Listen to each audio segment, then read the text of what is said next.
Hello बच्चों, M में आपका स्वागत है। आज हम भारतीय भवन के द्विघात समीकरण के प्रश्नावली 3C के प्रश्न नंबर 1 के साथ आए हैं।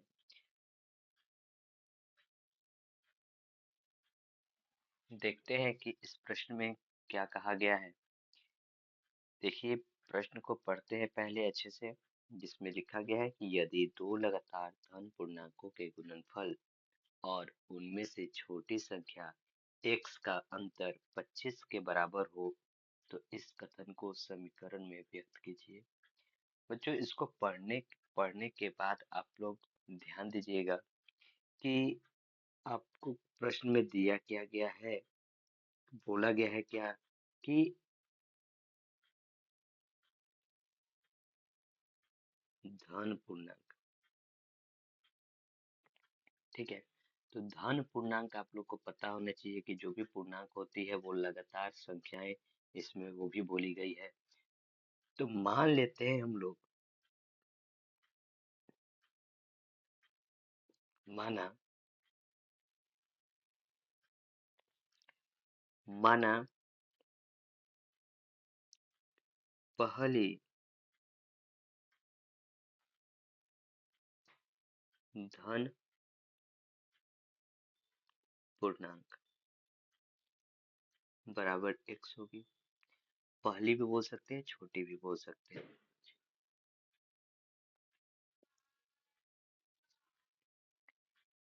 और दो लगातार बोला गया है, यानी कि दूसरा क्या होगा, तो लिख सकते हैं हम लोग क्या कि दूसरा धन पूर्णांक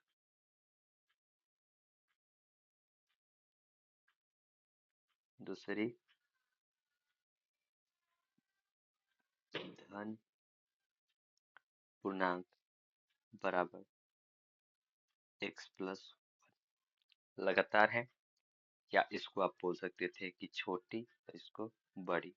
ठीक है, इसके बाद कुछ कहा गया है प्रश्न में, उनमें से छोटी संख्या x का अंतर 25 के बराबर है। छोटी संख्या का अंतर, यानी कि पहले आप क्वेश्चन को पढ़िए कि यदि दो यदि दो धनात्मक यदि दो लगातार धनात्मक पूर्णांकों का गुणनफल, गुणनफल का अर्थ होता है गुना करके जो प्राप्त हुआ है, इन दोनों को गुना करके जो मिला है वह छोटी संख्या के x का अंतर 25 के बराबर होता है। यानी आप लिखिए पहले इसको प्रश्न से प्रश्न से प्रश्न कहना चाहता है कि इन दोनों संख्याओं को, पहली संख्या और दूसरी संख्या, पहली संख्या गुना दूसरी संख्या की जाए तो यह 25 25 के x के 25 के बराबर हो जाता है। इसका अर्थ हुआ कि 25 प्लस x यदि कर दिया जाए तो ये दोनों बराबर हो जाएंगे। तो पहली धन पूर्णांक कितनी है हमारे पास, तो पहली धन पूर्णांक x है, और x गुना दूसरी धन पूर्णांक हमारे पास है x+1। ठीक, तो इसको हम क्वेश्चन में डाल देते हैं, तो ये किसके बराबर हो जाती है, 25 प्लस x के। ठीक है, तो इसको ये प्रश्न में सीधा बोला जा रहा है क्या कि केवल समीकरण में व्यक्त करके छोड़ दीजिए। तो इतना भी आप छोड़ सकते हैं, नहीं तो समीकरण बनाना चाहते हैं तो समीकरण हम आगे इसमें बना भी सकते हैं, जैसे कि इन दोनों का गुना करके, तो x² plus x equal to 25 plus x। देखिए, अब इसको क्या कीजिए कि इसमें +0 कर दीजिए ताकि यह इस साइड आ सके। ठीक है,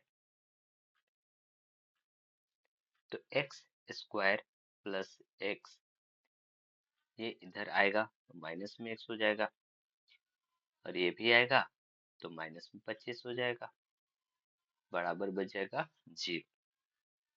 तो यहाँ पे आप लोग क्या कर सकते हैं कि दोनों सिमिलर है तो काट भी सकते हैं, ये घटा भी सकते हैं, ये लगा लीजिए चिन्ह। बचा आपके पास क्या कि एक्स स्क्वायर माइनस 25 बराबर 0। ठीक, ये हमारा समीकरण। ठीक है, आई होप आप लोग को समझ आई होगी। चलिए नेक्स्ट प्रश्न पे चलते हैं। नेक्स्ट प्रश्न क्या कहता है, बोलता है कि एक आदमी ने 20 रुपए में कुछ पुस्तकें खरीदी, वह यदि उस रकम में एक और पुस्तक अधिक पाता तो प्रत्येक पुस्तक का औसत मूल्य 1 रुपए कम हो जाता। यदि खरीदी गई पुस्तकों की संख्या x हो तो इस कथन को समीकरण द्वारा व्यक्त कीजिए। फिर समीकरण का घात भी ज्ञात करना है। ठीक, तो पहले देखिए प्रश्न में बोला गया है कि एक आदमी ने 20 रुपए में कुछ पुस्तकें खरीदी है। ठीक है, जो दिया गया है वो लिख लीजिए।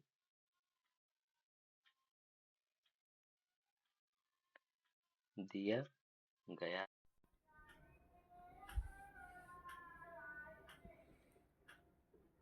कुल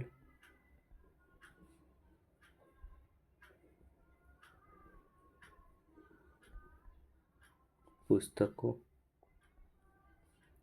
की संख्या, कुल पुस्तकों की संख्या हमारे पास 20 रुपए है। ठीक है, ये प्रश्न बोलता है यदि उस रकम में एक और पुस्तक, पहले तो बोला जा रहा है क्या कि पुस्तकों की संख्या, पुस्तकों का मूल्य, सॉरी इट्स माय मिस्टेक, पुस्तकों का मूल्य 20 रुपए है। ठीक है, और इसमें यह भी बोला गया है बच्चों की पुस्तकों की संख्या 100। ठीक है, यानी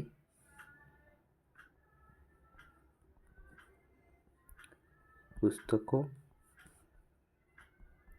की संख्या भी दी गई है कि x है। ठीक है, तो x खरीदी गई है तो औसत मूल्य क्या होगा, तो औसत मूल्य होता है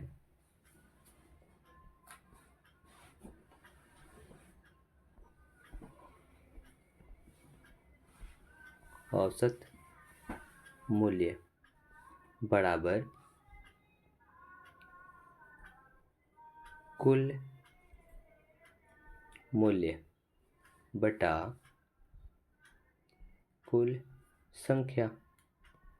ठीक है, यानी कि पुस्तक का निकाल रहे हैं तो पुस्तक का कुल मूल्य होगा, तो पुस्तक का कुल मूल्य है हमारे पास 20 रुपये, और कुल संख्या कितनी है तो x। ठीक, इतना हमने निकाल लिया। फिर देखिए बच्चों आगे पढ़ते हैं, तो बोला जा रहा है कि यदि उस रकम में एक और पुस्तक अधिक पाता, यानी कि 20 रुपये में ही एक और अधिक पाता, यदि यहाँ पे बोला गया है, ठीक, यदि कि 20 रुपये में ही 20 रुपये में ही वह एक अधिक और पाता, यानी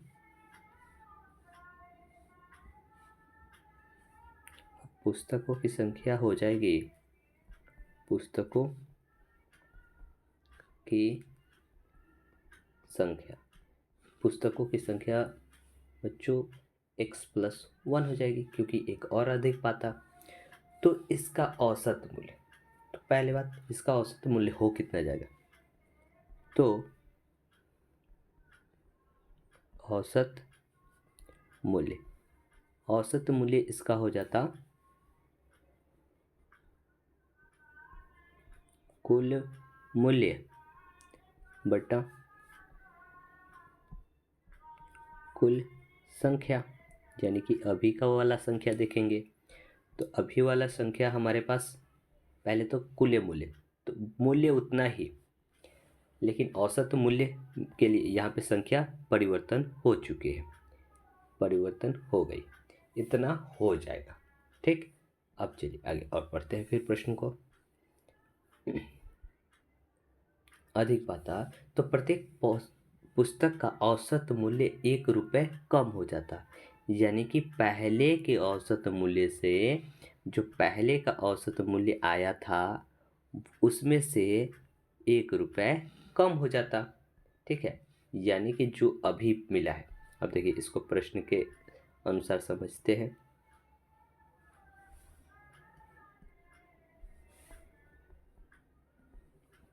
प्रश्न से बोल क्या रहा है कि ये जो बढ़ गया औसत मूल्य, वह पहले के औसत मूल्य से 1 कम हो जाता। ठीक है, 1 क्या हो जाता, कम हो जाता। चलिए तो इस समीकरण को थोड़ा सा हल कर लेते हैं। अभी इसको ऐसे ही रहने देते हैं, बराबर। देखिए इसके नीचे कुछ नहीं है तो 1 लगा सकते हैं। x और 1 का एलसीएम x ही हो जाएगा। x से का x तो 20 से का 20 घटा 1 x में करेंगे तो 1 के पारा में x बार में आएगा, तो 1 के पारा पढ़ेंगे x टाइम्स तो x हो जाएगा। ठीक, त्रिय गुना आता होगा आप लोग, त्रिय गुना,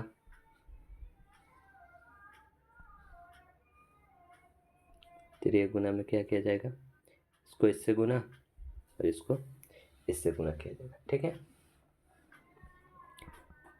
चलिए